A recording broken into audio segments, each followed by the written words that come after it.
గత 3 ఏళ్లుగా స్నానాల గదిని ఆవాసంగా చేసుకుని దుర్భర జీవితం కొనసాగిస్తుంది ఓ మహిళ. ఓ పేద కుటుంబానికి చెందిన ఒంటరి దళిత మహిళకు ఇందిరమ్మ ఇల్లు మంజూరు కాకపోవడంతో బాత్రూంలోని నివసించే దుస్థితి నెలకొంది.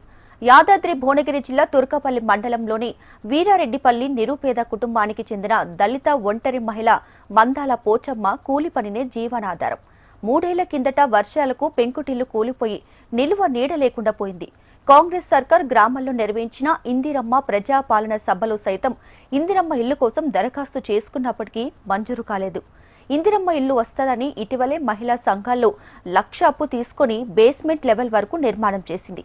అయితే ఇల్లు మంజూరు కాకపోవడంతో సొంతింటి కల నెరవేరలేదు. ఇందిరమ్మ ఇల్లు మంజూరు చేసి నిల్వ నీడ కల్పించాలని ప్రభుత్వాన్ని వేడుకుంటున్నారు.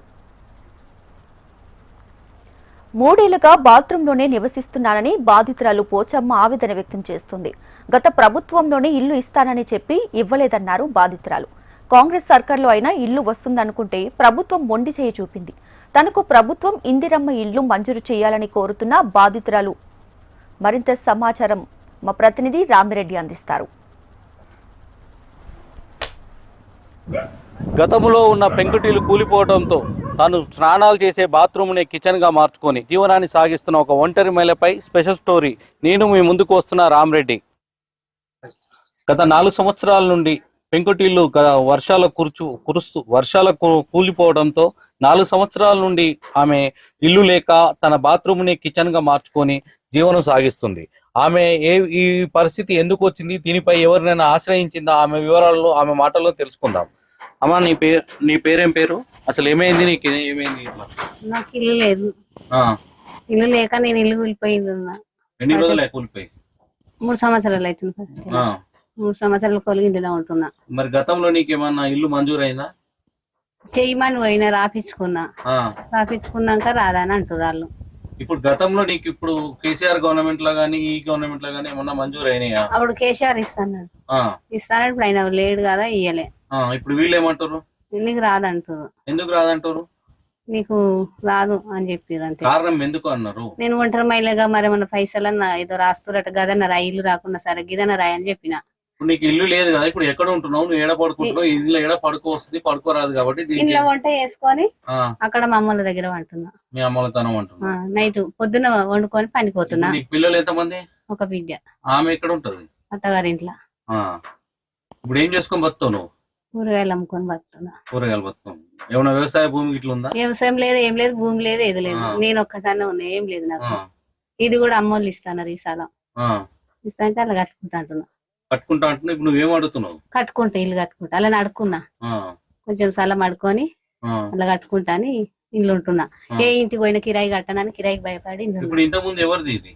అమ్మోళ్ళ. అమ్మోళ్ళ బాత్రూమ్ అయినా? వాళ్ళ ఇల్లు పాతిలు ఏమైంది? కూలిపోయింది. వానలు కొట్టి కూలిపోయింది.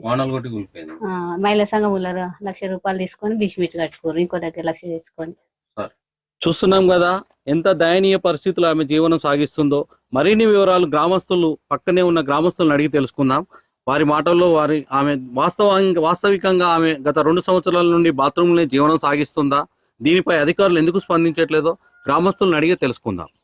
2 సంవత్సరాల 3 సంవత్సరాల నుండి ఇదే ఇంట్లో బాత్రూమ్ లేని జీవనం సాగిస్తుందా? బాత్రూములే ఉంటుంది 3 ఏళ్ల నుంచి. ఎందుకు వాళ్ళకి ఇల్లు లేదా? ఇల్లు లేదు, కూల కొట్టుకున్నారు. ఇక కట్టుకుందామంటే డబ్బులు లేక బాత్రూమ్ లో వండుకుంటది. ఆమెకి ఎంతమంది పిల్లలు? ఆమెకు ఒక్క బిడ్డ. కరెక్ట్ ఇక్కడే ఉంటుందా? మరి ఆమె వాస్తవంగా ఏదో కావాల్సుకొని చేస్తుందా? ఇక్కడనే ఉంటుంది, ఎక్కడ పోదు. ఆమె ఇన్నే ఉంటది. ఆమె భర్త చచ్చిపోయింది, ఇన్నే ఉంటుంది. ఇప్పుడు ఆమెకి ఎందుకు ఇల్లు క్యాన్సిల్ చేస్తారు ఇప్పుడు అధికారులు? ఇక ఎవరు చేస్తారో కానీ ఇక మరి ఆమెకు అయితే ఇల్లు లేదు, బాత్రూమ్ లో వండుకొని తినాలనేమో అంటుంది. ఆమె ఏం పని చేసుకొని బతుంది? ఇక కూలి ఆమెకి ఏమున్నది, బియ్యం కరట కూడా 35 వచ్చేది, బియ్యం కరట కూడా లేకుండా వేసిరు వాళ్ళు. 6 కిలోలు వస్తుంది కదా, దాని మీదనే బతుకుతుంది ఆమె. ఇంకా ఆమె వాస్తవికంగా ఆమె ఇంట్లో అదే ఇంట్లో ఉంటుందా లేకుంటే బాత్రూమ్ లో ఉంటుందా, బయట ఉంటుందా? అన్ననే ఉంటది. బాత్రూమ్ లో వండుకుంటది, అన్ననే తింటది, అన్ననే పంటది. 35 కిలోల బియ్యం కూడా రాకుండా చేసిరు.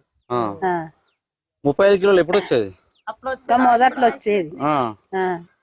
ఇప్పుడు ఎందుకు వచ్చినాయి మారిపోయినాయి. మరి ఎవరు రాకుండా చేసిరో ఎట్లా చేసిరో. ఆమె స్థలం ఇప్పుడు ఖాళీ స్థలం ఉందా ఆమెకు ఇల్లు కట్టుకునేకి? ఇదే గిన్నె ఉంది. కట్టుకోనికి స్థలం ఉంది కానీ ఇల్లు లేదు, కట్టుకొని పైసలు లేదు లేవు. లేదు అంతే కదా. అంతే. సో ఎప్పటి నుండి ఇక్కడ ఉంటుంది, మీ ఊర్లోనే ఉంటుంది ఎప్పటి నుండి? ఇక్కడనే ఉంటుంది సార్, ఆ. ఇవన్నీ ఉంటుంది. ఎన్ని సంవత్సరాలే?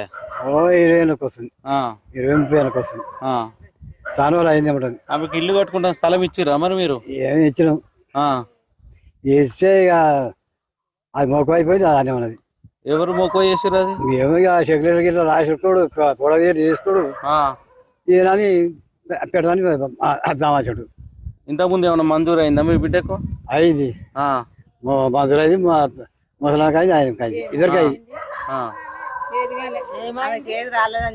ఏం రాలేదు, ఏం రాలే. ఉమ్. ఎంత దయనీయ పరిస్థితులు ఆమె జీవనం సాగిస్తుందో, ప్రభుత్వాలు మారుతున్నా తమ తలరాతలు మారటం లేదని ఆమె ఆవేదన వ్యక్తం చేస్తుంది. ఇకనైనా అధికారులు స్పందించి తమకు వెంటనే ఇల్లు మంజూరు చేయాలని ఆమె హెచ్ఎం టీవీతో వేడుకుంది. కెమెరామెన్ రవితో హెచ్ఎం టీవీ రామరెడ్డి, వీరాడిపల్లి నుండి.